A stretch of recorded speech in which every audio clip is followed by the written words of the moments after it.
At the film's outset, U.S. soldiers are depicted battling and losing a fierce war in Vietnam in 1966.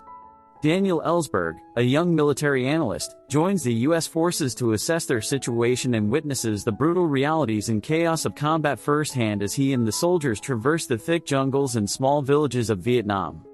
Daniel confronts the truth about his country's defeat, which starkly contrasts with the government's official reports to the public. On his return to the U.S., Daniel presents his negative assessment of the Vietnam situation to Secretary of State Robert McNamara, who seems to concur with Daniel about the grim state of the soldiers and the futility of the war.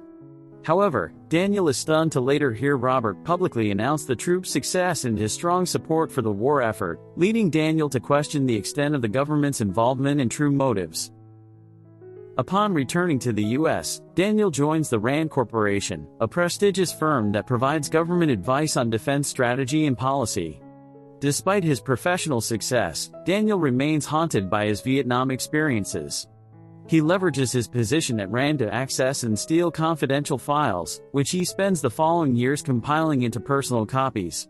Meanwhile, in Washington, Katharine Graham, a socialite and the newly appointed first female publisher of the Washington Post, a modest local paper founded by her late father, struggles to compete with rivals like the New York Times and keep her family business afloat. After her husband's suicide, she makes bold moves by hiring the dynamic Ben Bradlee, who shares her vision of transforming the paper into a quality-centered, nationally relevant publication. She also proposes taking the company public and selling shares, but the board dismisses her, undermining her as merely a housewife who entertains influential friends. Katharine relies on Ben to guide her in elevating the paper to her aspirations. By 1971, Daniel has completed collecting all necessary documents, which he compiles and sends to Neil Sheehan, a journalist at the New York Times. Soon after, Robert, a close friend of Katharine, warns her of an impending unflattering piece about him in the New York Times. Without further details, she supports him and assures him of her unwavering support. The next day, the nation is stunned to discover from the New York Times that the U.S. government has been misleading both the public and Congress about the state of its troops in Vietnam and its political and military involvement dating back 3 decades, to the Truman administration. In response to this revelation, people protest and demand answers. Ben, frustrated at being outdone by the New York Times, frantically searches for the story source, hoping to surpass it. Unexpectedly, a mysterious woman leaves detailed pages of the leaked study at the Washington Post, which a frantic journalist delivers to Ben. Elated by the find, Ben distributes it to his reporters for review and prepares it for printing the next day. However, his excitement wanes when he discovers that the New York Times has the same story and is also preparing it for print. He curses his luck and shifts his focus to tracing the leak's origin. President Nixon orders the Attorney General to impose an injunction on the New York Times, accusing it of treason and declaring it an enemy. Meanwhile, Katharine dines with friends, including Abe Rosenthal, publisher of the New York Times, and his wife. During their meal, Abe learns from a reporter about the injunction and Nixon's legal action against the Times. Katharine, excusing herself, calls Ben to update him on the developments and advises halting the leaked story, known as the Pentagon Papers, as they can no longer legally publish it due to the injunction.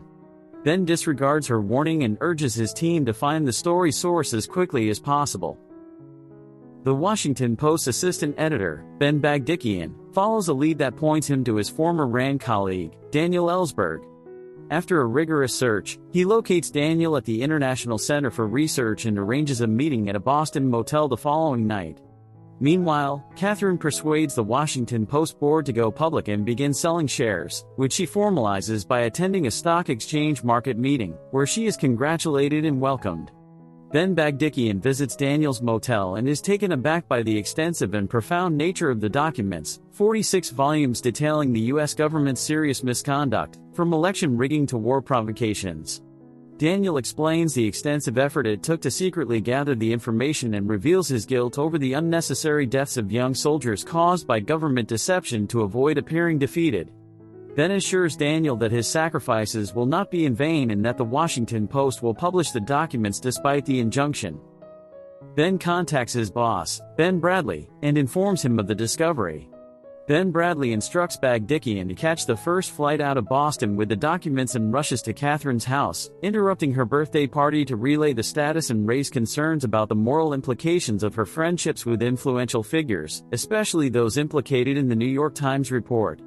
Catherine attempts to defend her friends, but Ben Bradley remains unconvinced, reflecting regretfully on his past associations with the Kennedys and their questionable ethics.